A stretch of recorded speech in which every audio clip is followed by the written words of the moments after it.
He won the draft. You think he won? He won the draft. Stupid. No, that's no. Do you know why? Listen to me. No, listen. Here's why. You gave him that stupid on his first time. That's hosting fine. I mean, this. that was stupid, You know what? Robbie. That was stupid. I don't hold grudges. Okay. I'll give you a hug. Here's why. Robbie tells me, Big Cat, that you two have never met. I was thinking about this, Robbie. Hey, did we not meet at one of Jay's events back in the day? I don't think so. I don't. Maybe one on Joe's on Weed, like way back. We're talking like 10 years plus now. But yeah, you might, maybe not. I mean, I'm a huge fan. I would love for you to just tell me exactly what was said, you versus Brandon Marshall against the Dolphins in 2014. But we could do that another time. Yeah, let's grab a coffee. Let's hang out. Why not? Yeah. Well, I was going to ask you about side, that. by the way. I take your side. Well, do you want to disclose what happened that day? No, I mean, listen, like, I play with a chip on my shoulder. I tend to know how to piss people off on the football field. Same thing with Jalen Ramsey. I have an awesome photo. My kids still bring that up to me nowadays. But, I think there's certain players, if you can poke them a certain way, that they'll give you a penalty. And, if you know those things in the scouting report, your team's talked about it, why not take advantage of it? Yeah. Smart, cerebral. Yes, exactly.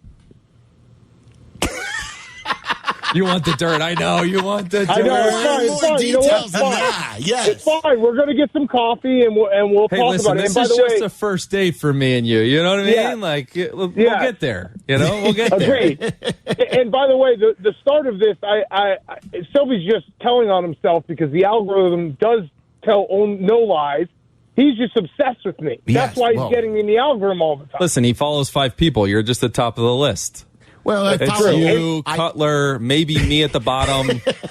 Waddle's in there somewhere. Look, no lies detected. I do follow more than 5 people, but I am obsessed with Big Cat. I think I struck a nerve, Big Cat. I think no, all right, it's 10. I get it. I got it, Silvy. No, I got it. Yeah. So good. So good. What is on your mind today? What is the big topic on your brain? Okay, so I want to talk about Jerry Reinsdorf. You guys have to. I had a crazy day doing a bunch of things, so you're going to have to fill me in on everything that was said. But I have a take that I want to throw out there, and I want everyone. I don't know if you guys talked about it yesterday, Silvy. The Bears draft. First of all, who the heck knows what a draft is? Like the draft grades always make me laugh because no one knows. We read it on Pardon My Take, the famous 2012 Seahawks draft where a writer gave them an F. That was the draft they drafted Bruce Irvin, Bobby Wagner, and Russell Wilson. So, yeah, you don't know. No one knows how these players are going to turn out. No one knows, where these picks are going to go. There's a million different variables involved, coaching, injuries, all that stuff. My take, because I know that we have to be ready for it, the Bears trading the 9th pick for the 10th pick and the Eagles jumping up and getting Jalen Carter, I want everyone to be mentally ready for Jalen Carter to be a very good professional football player while also understanding that if he was drafted by the Bears, it would have gone completely different. So is this because the Bears didn't have the veteran crew to surround Jalen Carter like Philly does and the former Georgia players to surround him? Yes. And Robbie could maybe tell me if I'm crazy and I know nothing about football, but winning culture, Bears don't have it, maybe someday. Veteran leadership, having that like locker room presence where rookies come in and there's someone that's there that's like, this is how we do things here. You either fall in line or you're gone. Well, I said in a younger team, it's a little bit harder to have that because there's a lot of roster turnover. There's a lot of unproven guys. There's not that winning culture. You're building something. You're not there yet. Yeah, well, I said last week on the show, I didn't think the Bears were going to take Jalen Carter at 9 for a lot of different reasons. The first reason being just some of the limelight that comes with what happened off the field. That just doesn't fit in what I think the culture of the family wants. I also think that they're building a culture where there is no distractions, and they're continuing to build that culture. I also think that they're trying to build around Justin Fields, and that's why I thought they would take an offensive tackle with that first pick. And they had really they had a choice of a couple different ones. I think for Jalen specifically, to your point, I think it makes perfect sense for him to go to Philly with Fletcher Cox. He's going to teach him the ropes. He's going to understand what's going to have to happen. He's not going to have to be the guy right away, although I think he'll come in and play well there simply because he has an older guy around him that can take him and be a leader. And Fletcher's awesome. I mean, he's had an amazing career, but I think he'll help him tremendously. And then, obviously, they wanted to try to replace Hargraves and went to San Francisco. And that's why they jumped up to number 9 to do it. So for the Bears to be able, knowing they weren't going to take Jalen Carter at 9, to trade with Philly and get an extra pick, I think speaks volumes of the level of what Ryan Poles was willing to do to get extra draft equity. Like Big Cat, Big Cat, the thing that, to me, that always sucked about Pace's move with Mitch was if you lose by drafting Watson, and this is before what we found out about Watson now, but this is when he was balling in Houston and he was really good. If you err on the side of Watson and they get Mahomes, and Mahomes is generational, but Watson's very good, you shrug and you say, who knew that Mahomes was going to be generational? We got ourselves a great quarterback. Like if Darnell Wright is really, really, really good at right tackle, I really don't care what Jalen Carter turns out to be.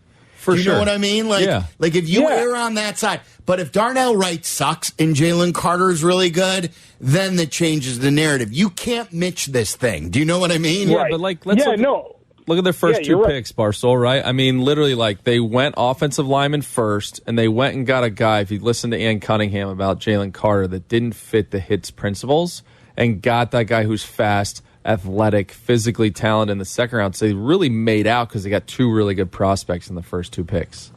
Yeah, and I think, looking at the totality of it, again, no one knows, but it feels like they got a lot of guys that they think will fit Eberflus's defense, that are fast, violent, all those things that you just mentioned, Robbie.